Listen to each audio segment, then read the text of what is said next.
teman-teman. Untuk selanjutnya, saya akan memulai penjelasan mengenai hakikat dari penelitian. Jadi, sebagaimana kita ketahui bahwa dalam penelitian itu terdapat ilmu dan juga pengetahuan. Lantas, apa yang membedakan antara pengetahuan dengan ilmu?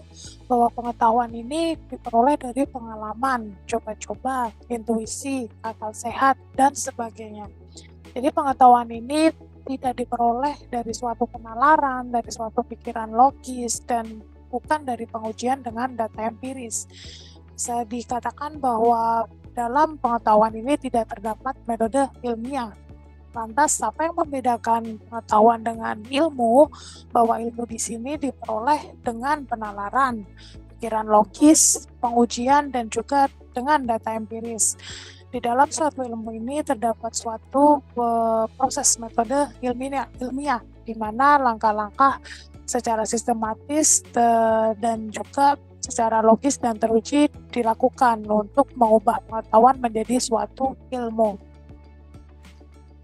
Nah, penelitian sendiri ini merupakan upaya sistematik untuk memperoleh pengetahuan keilmuan melalui metode ilmiah yang didasarkan pada fakta empirik.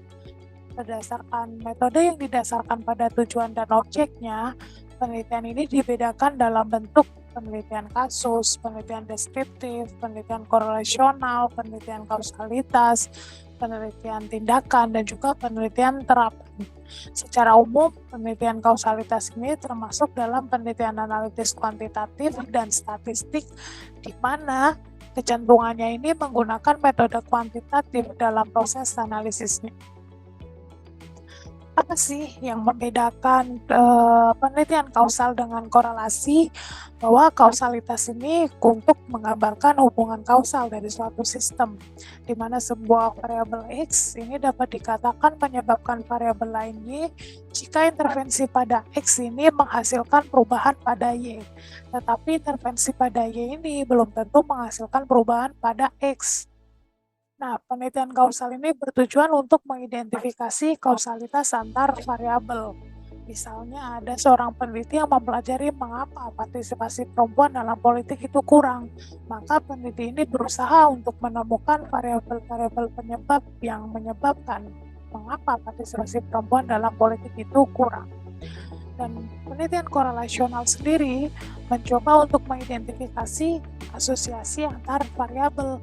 Contohnya adalah melihat hubungan antara tingkat agresi dengan broken family. Nah, untuk selanjutnya mari kita saksikan fundamentals correlation and causation. Now, let's move on to causality. In fact, if there is one key message you take away from this video, let it be this.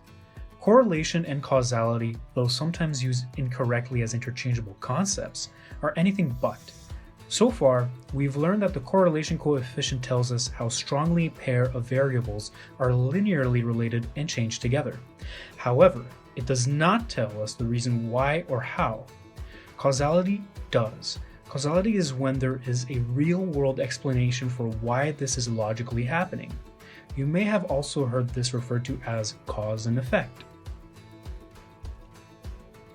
Causality is a relationship between two events or variables, in which one event or process cause an effect on the other event or process. For example, research tells us that there is a positive correlation between ice cream sales and sunburns, meaning as ice cream sales increase, so do instances of sunburns. But this doesn't mean that buying an ice cream cone causes a sunburn now, does it? Of course not. Causality adds real-world context and meaning to the correlation. Causality refers to a relationship between two events or variables which has a valid explanation. Unlike correlation, with causality, this valid explanation turns possibility into actuality. To say something causes an effect on another variable means the result of one event is directly influenced by the other. Either the cause precedes the effect, or the effect changes when the cause changes. For example, dry, hot, and sunny weather will cause people to buy more ice cream than in cold weather. Dry, hot, and sunny weather will also cause an increase in sunburns when compared to colder, rainy weather. This can make it appear that buying ice cream can cause sunburns, but this is just not true. When it comes to hot sunny weather, ice cream sales and sunburns, all three are correlated.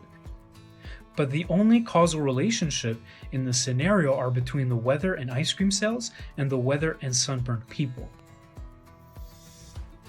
Similar to how the human mind loves to see patterns, it also tends to more easily accept evidence that agrees with existing beliefs, rather than that which refutes them. This is called confirmation bias.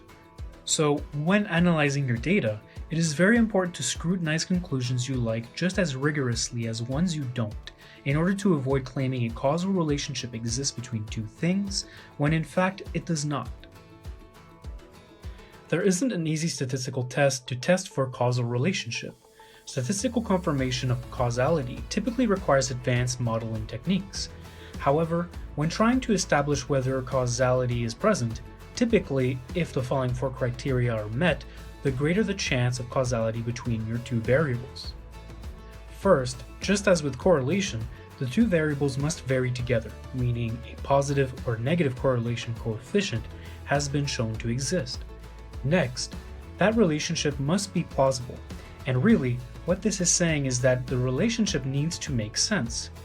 Third, the cause must precede the effect in time, meaning the cause must take place first in order for the effect to occur. And finally, the relationship must not be due to a third variable. A relationship that appears to be between two variables but could also be explained by a third is also referred to as spurious relationship.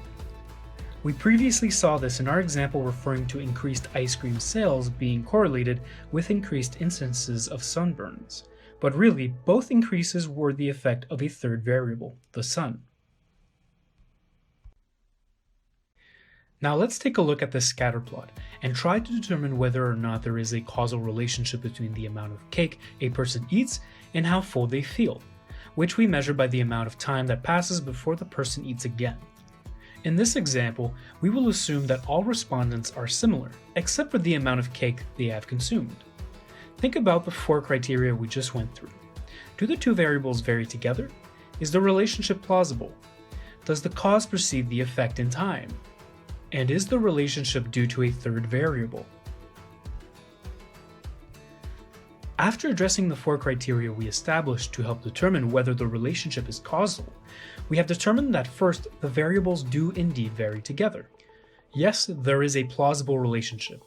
Yes, the cake is eaten first and that's what causes the effect of fullness. And in this instance, it is unlikely that the feeling of fullness has been caused by a third variable, since we have controlled for all non-cake-based foods. A common problem occurs when two correlated trends are presented as one phenomenon causing the other. For example, this scatter plot shows a relationship between taking music lessons and achieving a high grade point average, or GPA. The graph seems to indicate that there is a correlation between years of music lessons and average GPA. But do music lessons directly impact or cause an increase in GPA? Social research shows these high-performing students are also more likely to have grown up in an environment with large emphasis on education and the resources needed to succeed academically. It is therefore possible that these students would have higher academic achievements with or without music lessons, and that their socioeconomic status would actually explain the relationship. So while music lessons and academic achievements are correlated, there are other factors that should prevent us from establishing causality. Here is a review of the key points we've covered in this video. First, correlation refers to the relationship between two variables. It is important to look for the existence, direction, and strength of the relationship.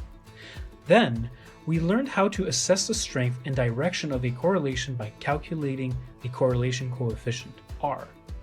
Data visualization also provides us with a quick way to identify correlations.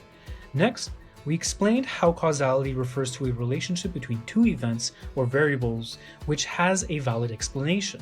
And finally, it is important to remember that correlation does not always imply causation. Even if two variables are strongly correlated, it could just be a coincidence.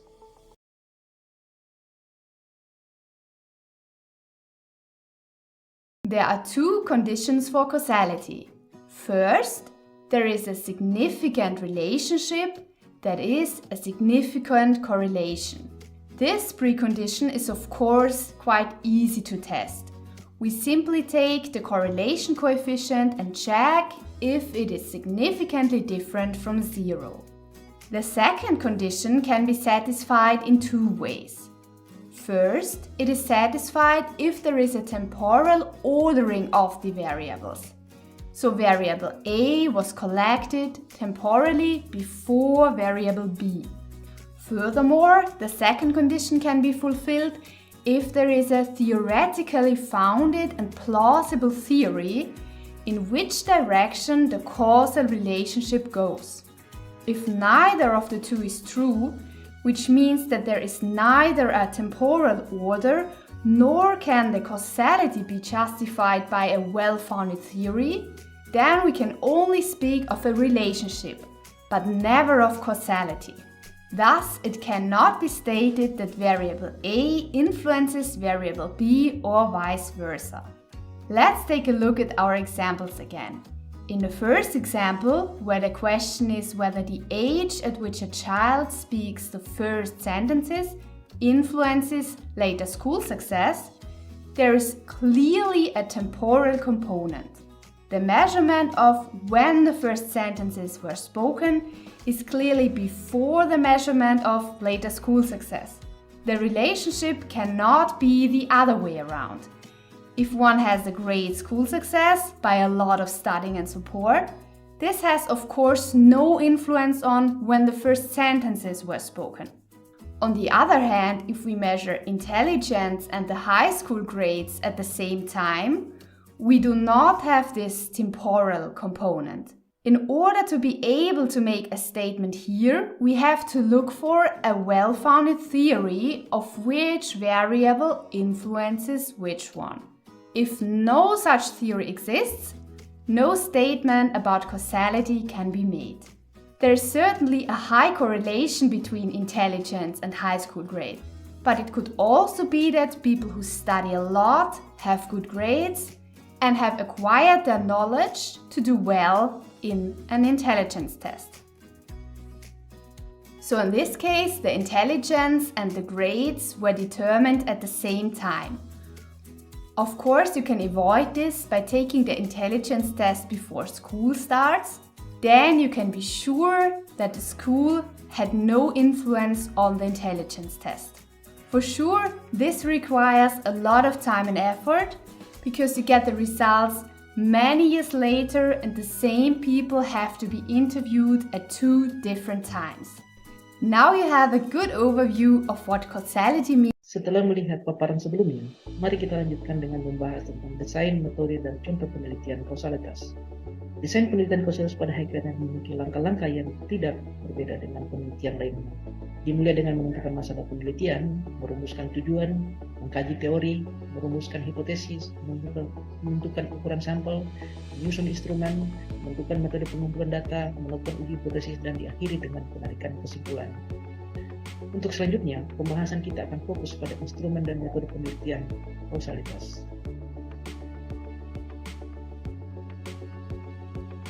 Secara spesifik, kita akan membahas 2 metode, yaitu metode eksperimen yang umum dikenal sebagai Randomized Control Trial atau RCT dan metode statistik Granger Causality. Secara definisi, Randomized Control Trial atau RCT adalah suatu bentuk eksperimen atau percobaan ilmiah untuk mengetahui hubungan kausalitas antara 2 variabel dengan mengendalikan faktor-faktor lain yang tidak berada dalam kendali percobaan secara langsung. Umumnya, metode eksperimen ini digunakan untuk keperluan pengujian klinis. Misalnya, kita ingin membandingkan efek obat, kita ingin menguji prosedur diagnosa atau perawatan medis tertentu. Sedangkan Granger Causality adalah metode statistik untuk menguji kausalitas antara 2 time series, di mana kita ingin mengetahui apakah suatu time series X dapat memprediksi atau memiliki hubungan kausalitas Granger dengan time series lainnya. Mari kita mulai dengan pembahasan metode RCT terlebih dahulu. Pada prinsipnya, dalam RCT atau Randomized Control Trial, kita akan mengalokasikan partisipan studi secara random pada 2 grup. Yang pertama adalah grup eksperimen, dan yang kedua adalah grup kontrol. Dalam melakukan studi ini, perbedaan yang diharapkan terjadi antara kedua grup tersebut hanyalah outcome dari treatment yang diberikan. Oleh karena itu, dalam merancang RCT, peneliti harus hati-hati dalam memilih populasi dan melakukan intervensi yang akan dibandingkan hasilnya nanti. Setelah jumlah peserta ditentukan dengan cara menghitung sampel yang diperlukan agar dapat merepresentasikan populasi secara keseluruhan, kita perlu melakukan randomisasi untuk mengalokasikan peserta pada kedua grup yang saya sebutkan di awal tadi. Peserta kemudian direkrut dan dialokasikan secara acak ke kelompok eksperimen dan kelompok pembanding. Penting untuk memastikan bahwa pada saat perekrutan tidak ada pengetahuan tentang ke kelompok mana peserta akan dialokasikan. Hal ini dapat dilakukan dengan menggunakan sistem pengecekan otomatis. Tujuan utamanya adalah untuk meminimalisasi bias yang dapat memunculkan variabel yang berbeda dari kedua grup tersebut. Karena sekali lagi, diharapkan kedua grup tersebut hanya berbeda pada hasil respon atas intervensi yang diberikan. Untuk lebih jelasnya, mari kita mengambil sebuah contoh kasus. Mari kita membayangkan suatu situasi di mana kita sebagai pemilik usaha online ingin mengetahui apakah ada pengaruh antara email yang dikirimkan kepada konsumen dengan peningkatan jumlah penjualan. Sederhananya, kita ingin mengetahui apakah ada hubungan kausalitas antara variabel mengirimkan email dan variabel peningkatan penjualan. Prosedurnya tidak berbeda dengan yang dijelaskan sebelumnya. Kita akan merekrut partisipan dari populasi konsumen. Proses pembelian ini dilakukan secara random dan kemudian dialokasikan kembali secara random kepada dua grup, yaitu grup kontrol dan grup treatment. Selanjutnya kita akan memberikan treatment kepada masing-masing grup. Pada grup treatment kita akan memberikan treatment pengiriman email, sementara pada grup kontrol kita tidak melakukan apa-apa atau tidak mengirimkan email. Selanjutnya kita akan melihat hasilnya apakah terjadi peningkatan penjualan baik di grup treatment maupun di grup kontrol. Dari persentase peningkatan penjualan kita dapat membandingkan jika grup peningkatan penjualan di grup treatment jauh lebih besar daripada grup kontrol, maka dapat disimpulkan bahwa pengiriman email berdampak pada peningkatan penjualan. Jika sebaliknya tidak ada perbedaan peningkatan penjualan di kedua grup tersebut, maka kita dapat menyimpulkan tidak ada hubungan kausalitas antara mengirimkan email dan peningkatan penjualan. Mari kita ambil contoh yang lain. Misalnya kita ingin mengetahui apakah obat X berpengaruh atau menyembuhkan suatu penyakit Y. Seperti sebelumnya, kita akan merekrut secara random partisipan, kemudian mengalokasikan secara random pada dua grup, dan kemudian memberikan treatment. Setelah itu kita akan mengukur apakah partisipan di grup treatment mengalami kesembuhan lebih besar dibandingkan partisipan di grup kontrol. Seperti ditunjukkan di gambar, kita memperoleh 90% partisipan di grup treatment mengalami kesembuhan akibat obat X, dan sementara hanya 25% di grup kontrol mengalami kesembuhan dengan akibat treatment placebo. Dengan demikian, kita dapat menyimpulkan bahwa obat X dapat menyembuhkan penyakit. Namun demikian, tidak selalu kesimpulannya dapat seperti itu. Misalkanlah terdapat situasi di mana setelah kita melakukan pengecekan kembali atas karakteristik partisipan di tiap grup, diketahui bahwa rata-rata umur partisipan di grup eksperimen adalah 35 tahun. Sementara rata-rata umur partisipan di grup kontrol adalah 65 tahun. Artinya, faktor umur menjadi faktor pembeda antara grup kontrol dan grup partisipan di grup eksperimen, selain faktor treatment yang diberikan. Sehingga dengan kondisi demikian, bisa saja terjadi bahwa partisipan di grup eksperimen sembuh karena pengaruh dari faktor usia, di mana daya tahan tubuh partisipan dengan usia muda jauh lebih kuat daripada partisipan dengan usia lanjut. Artinya, faktor umur menjadi confounder dalam hubungan kausalitas antara obat X dan penyakit Y. Secara sederhana, confounder adalah faktor atau variabel yang berpengaruh baik terhadap variabel independen maupun variabel dependen, yang mana konsekuensinya adalah hubungan kausalitas antara X dan Y menjadi hubungan asosiasi yang palsu atau spurious. Mengapa hal ini bisa terjadi? Hal ini disebabkan karena proses penarikan dan alokasi sampel tidak sepenuhnya bersifat random, sehingga memunculkan bias yang disebut bias partisipasi.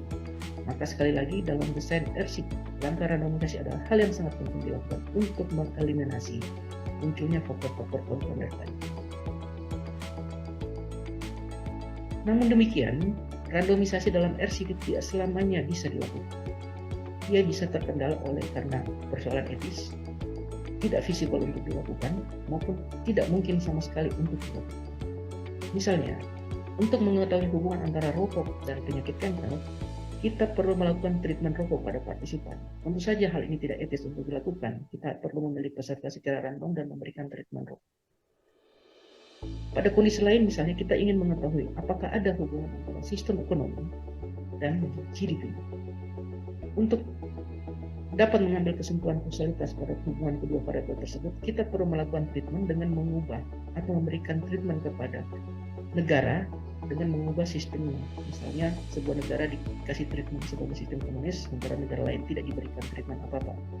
Tentu saja hal ini sangat tidak visible untuk dilakukan. Kondisi paling akhir adalah ketika kita perlu mengubah DNA untuk mengetahui hubungan antara DNA dan kemunculan kanker. Tentu saja hal ini sama sekali tidak mungkin dilakukan.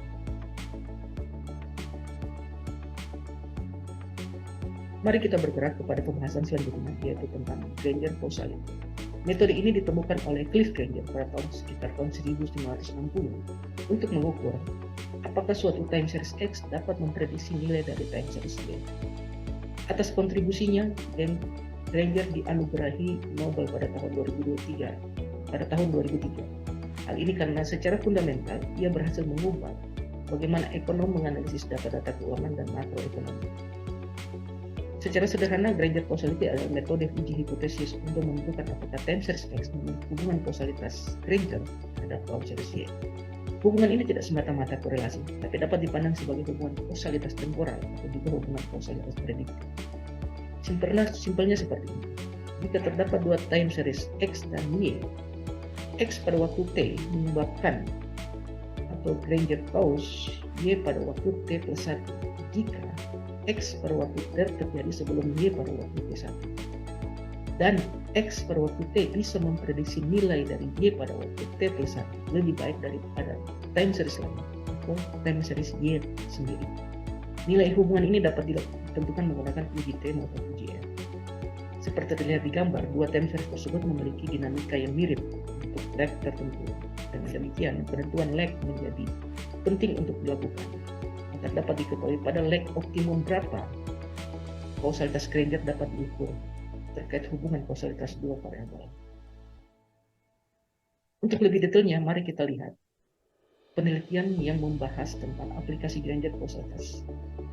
Penelitian ini dilakukan oleh Rizky Enggar Israna dan kawan-kawan yang menyelidiki hubungan kausalitas antara pertumbuhan ekonomi dan ketimpangan distribusi pendapatan di Indonesia antara tahun 1998 dan 2000 sampai 2019. Riset ini telah dipublikasi dalam jurnal Perspektif Ekonomi dan Pembangunan Daerah. Riset ini bertujuan untuk menganalisis hubungan kausalitas antara pertumbuhan ekonomi yang direpresentasikan oleh nilai GDP dan ketimpangan distribusi pendapatan menggunakan nilai koefisien Gini. Sebagai gambaran, pertumbuhan ekonomi mengindikasikan adanya peningkatan pendapatan per kapita di masyarakat. Namun demikian, peningkatan pertumbuhan ekonomi tidak selalu bermakna keberhasilan pembangunan ekonomi. Karena pembangunan ekonomi sendiri bertujuan pada kemakmuran ekonomi seluruh lapisan masyarakat. Pada kondisi di mana pertumbuhan ekonomi didominasi oleh kelas sosial atau kelompok sosial tertentu, maka berarti pertumbuhan tersebut terjadi tidak merata. Konsekuensinya, pertumbuhan ekonomi dapat disertai dengan meningkatnya ketimpangan ekonomi. Fenomena ini biasa terjadi di negara-negara berkembang, di mana ada trade-off antara pertumbuhan dan pemerataan ekonomi. Keduanya adalah hal yang penting dalam pembangunan ekonomi, namun merupakan hal yang sangat sulit diwujudkan secara bersama-sama. Pada tahun 1955, Kuznets menghipotesiskan adanya hubungan kausalitas antara variabel pertumbuhan dan variabel pemerataan, di mana pertumbuhan ekonomi suatu negara pada tahap awal pembangunan akan diikuti oleh ketimpangan ekonomi, namun setelah melewati tingkatan tertentu, distribusi pendapatan ini akan membaik. Dengan latar belakang teori seperti ini, riset ini menyelidiki apakah ada hubungan kausalitas antara pertumbuhan dan pemerataan. Data yang digunakan dalam analisisnya adalah data time series GDP dan time series koefisien Gini dalam rentang waktu 1998 sampai 2019. Alat analisis yang digunakan adalah metode Granger causality yang berarti ada 4 kemungkinan hubungan antara dua variabel ini. Yang pertama adalah X menyebabkan Y, Y menyebabkan X, X menyebabkan Y dan Y menyebabkan X, atau X dan Y sama sekali tidak memiliki hubungan. Sebelum analisis Granger dilakukan, kita perlu memastikan apakah time series yang dianalisis bersifat stasioner atau non-stasioner. Jika bersifat stasioner atau jika bersifat non-stasioner, maka perlu ada perlakuan terlebih dahulu pada data untuk menghilangkan efek tren atau seasonalitas pada data. Dalam riset ini mereka menggunakan prosedur ADF yang sehingga dapat diketahui bahwa data time series yang dianalisis bersifat stasioner. Selanjutnya perlu ditentukan nilai lag optimum, yang mana mereka menemukan nilai lag yang paling optimum adalah lag 2. Implementasi metode Granger causality dalam studi ini menunjukkan bahwa variabel Gini ratio atau Gini coefficient secara statistik tidak signifikan mempengaruhi PDB. Namun sebaliknya, variabel PDB secara positif dan signifikan mempengaruhi Gini ratio dengan probabilitas 0,0391 atau 0,03% lebih kecil dari 0,05%. Hal ini bermakna bahwa PDB Indonesia dalam rentang tersebut mempengaruhi Gini ratio secara positif, di mana peningkatan pertumbuhan ekonomi diikuti atau memiliki Granger kausalitas dengan meningkatnya ketimpangan pendapatan ekonomi. Sebagaimana diulas di awal, hal ini disebabkan karena pertumbuhan ekonomi Indonesia pada dalam rentang waktu tersebut didominasi oleh sejumlah sektor ekonomi tertentu saja. Demikian sehingga pendapatan ekonomi yang terjadi tidak terdistribusi merata dalam masyarakat. Demikianlah video kali ini, semoga bermanfaat untuk semua.